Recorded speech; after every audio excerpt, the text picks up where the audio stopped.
is done. I now give the floor to His Excellency, Mr. Frederick Mitchell, Minister for Foreign Affairs and Immigration of the Bahamas.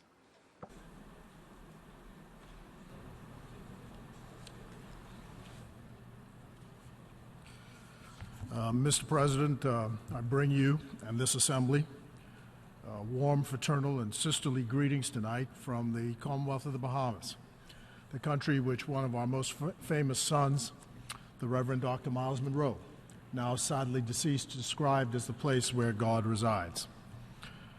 I'd like to pause just for a few minutes to acknowledge, however, the expressions of concern that have come from across the world about the fact that there is a hurricane sitting over the southern part of the Bahamas.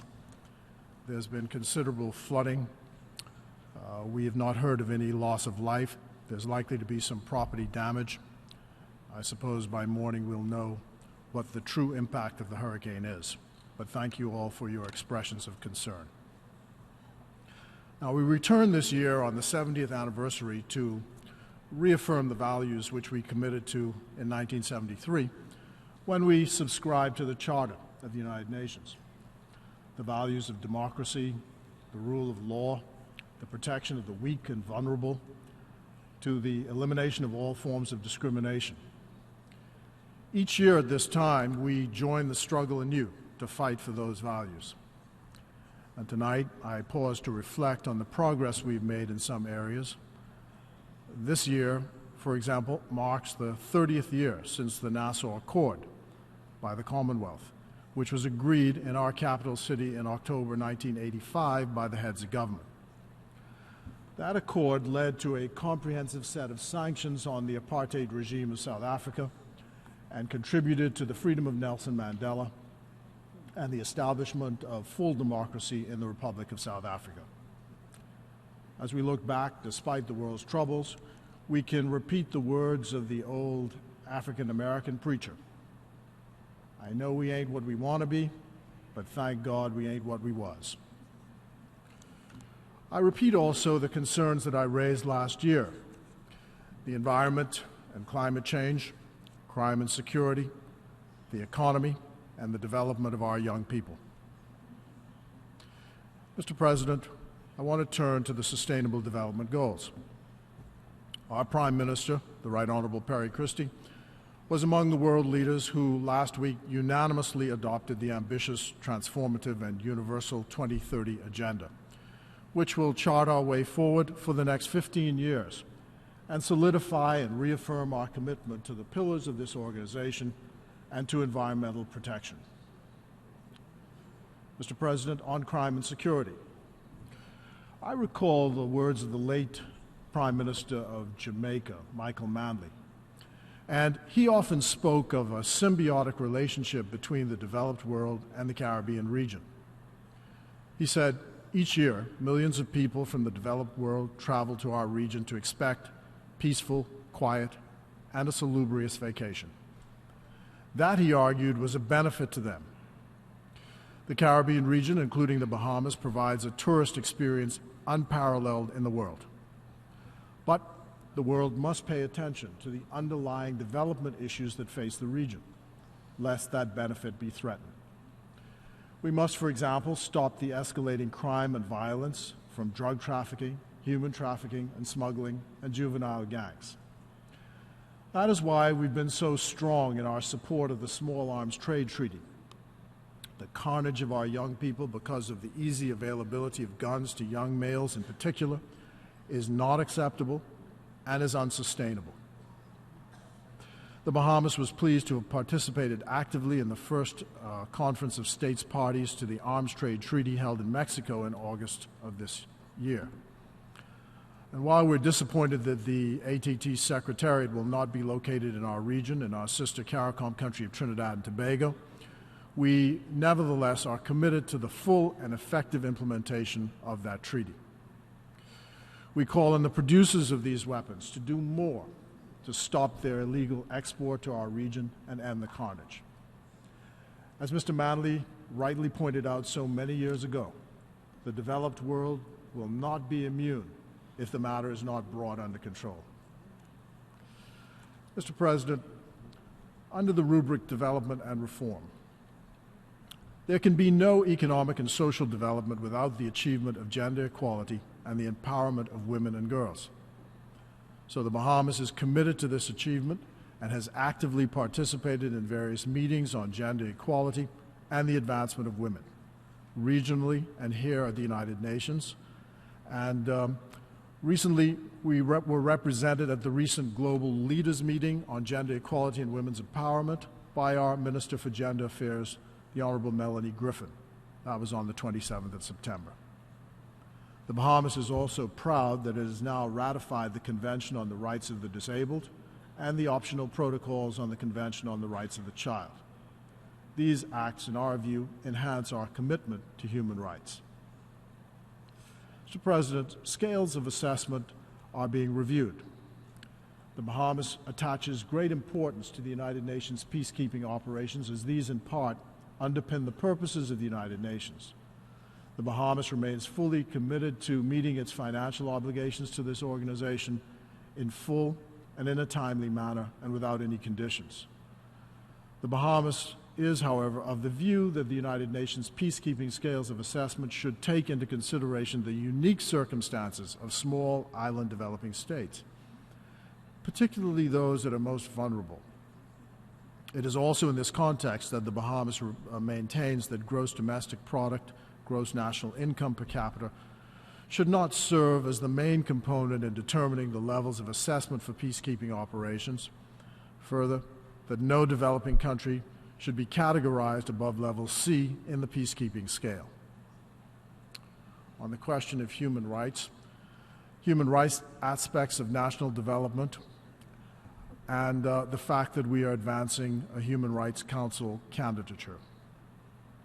With the same critical sense of direction, commitment, and urgency expressed earlier with regard to the United Nations 2030 agenda and reform within this organization, the Bahamas is actively crafting with a critical eye a 25-year citizen-driven national development plan to the year 2040. The National Development Plan will provide a comprehensive overview of the economy, set policy direction for economic growth, and identify strategies, programs, and projects to improve the overall health and sustainability of the Bahamian economy. It's being led by one of our young ministers, Kailis Roll. It will also reinvigorate our national outlook and set new priorities for our international engagement going forward. And we will enhance our expertise in the areas of maritime affairs and ocean conservation, environmental sustainability, and economic and tax matters to assist in the further development and execution of our national priorities, both regionally and internationally. We are continuing to try to build a stronger Bahamas. The Bahamas is seeking a seat on the Human Rights Council at elections to be held later this month, on the 28th of October. The Bahamas is the first member state of the Caribbean community and the first English-speaking country in the Latin American and Caribbean region to do so. And we don't do so lightly. Our election to the Human Rights Council would provide a unique opportunity to bring a balance in the promotion and consideration of global human rights issues from the perspective of a small state. We ask for the support of member states, and we hope that we can count on the support of member states for our candidature, both to the Human Rights Council and to the Council of the International Maritime Organization. I again speak up this year for the right of self-determination for the people of the Turks and Caicos Islands. The Bahamas is also part of the just demand for reparations for the damage inflicted on Caribbean societies by slavery. In the words of our poet and singer, Tony McKay, I come to collect everything that you owe me. Pay me what you owe me. The Bahamas supports our sister CARICOM state, Belize, in its quest to live within secure and recognized borders. Similarly, we are deeply concerned about the attempt to undermine the territorial integrity of our sister state in CARICOM, Guyana. The Bahamas is pleased at the rapprochement between the United States of America and Cuba. U.S. President Barack Obama has made the right, courageous decision. This enhances the peace in our neighborhood and our officials are working together with Cuba on synergies on the development of our economies.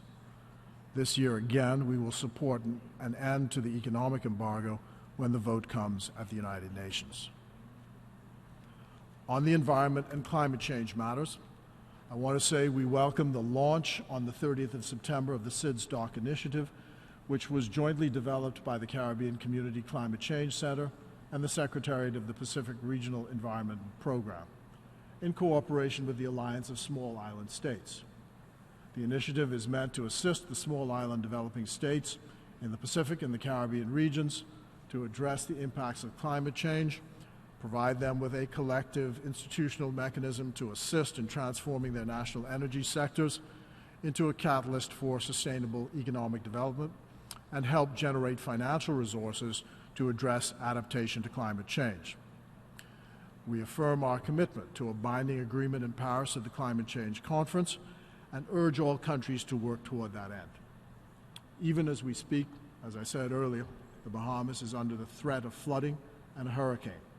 And when you realize that 80% of our land is below 5 feet, a tidal surge is certainly an existential threat to the to our country, and an example of a threat in the climate change milieu. We urge continued support for the people of Dominica, our sister CARICOM state, that state suffered enormous damage and loss of life from Tropical Storm Erica back in August. And we also express our solidarity with the people of Chile, who suffered loss of life and damage during the recent earthquake there.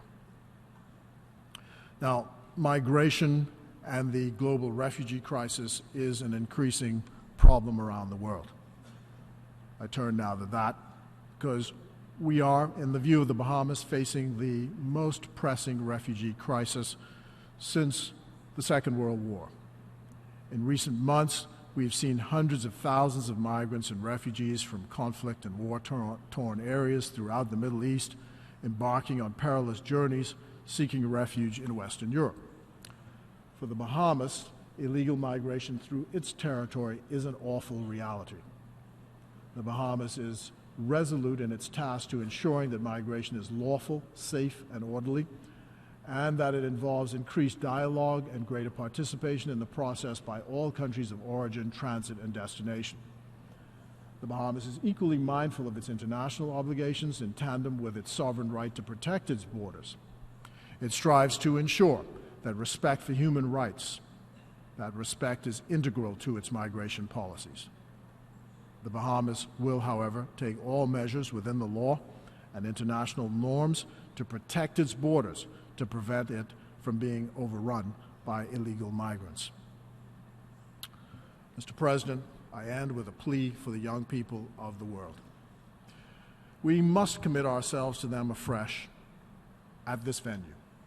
They are the future, and everything we do must be done with that fact in mind, that whether we like it or not, we're handing it off to them. Now is the time to act to end their sense of hopelessness, their joblessness. The Prime Minister of the Bahamas said it here again last week.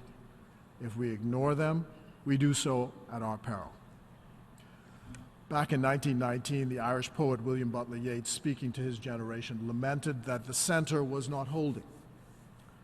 The poem was written before the United Nations came into being. Today, this body is at the center of the human endeavor. So let us ensure that the center does hold.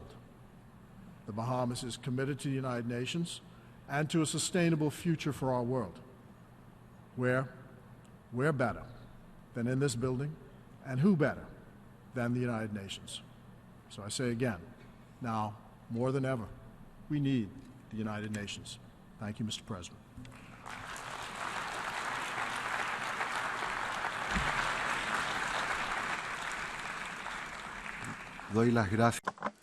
I thank His Excellency Frederick Mitchell, Minister for Foreign Affairs and Immigration of the Bahamas.